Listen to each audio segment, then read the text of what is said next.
Welcome back to the Alibaba Advanced Success Guide, and in this video we are going to be talking about the overall approach to successfully selling your Alibaba product on any exchange.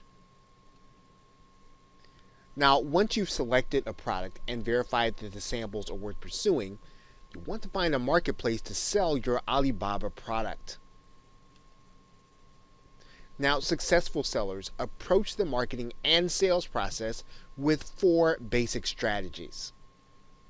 Now, these strategies, when applied in a system, allow for a business owner to maximize the profit they get on a sale and help them to make good decisions about any future products that they are going to source from Alibaba.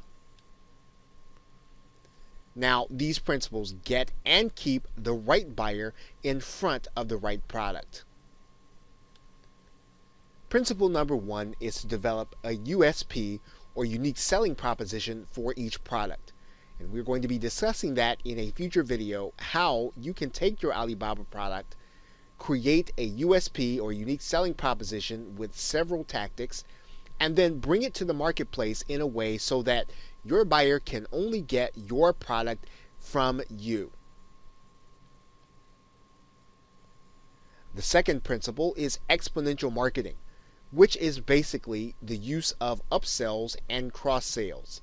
And this makes available those related products in a way so that the buyer can actually get them from you and only you. Now, this involves other elements in the system, but it's important to make sure that you have other elements for the buyer to get so that you can maximize your profit from each buyer.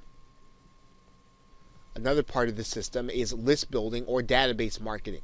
And this is a vital part of selecting the right product with Alibaba, because you are going to then be able to sell those related products. You're also going to be able to find out what your buyer actually wants and what they respond to. So making the initial sale is only the beginning. Database marketing is where you are going to be able to continue marketing products and services on a relevant basis, and that you're going to be able to know what you should be ordering next from Alibaba. Finally, there are marketing alliances or joint ventures. This allows you to team up with other people who actually have a similar market but yet do not market the same products. This is a great way for you to be able to reach more buyers, expand your database and your customer base in order to generate more profit without additional spending on advertising. Okay, so with that, thanks, and I will see you in another video.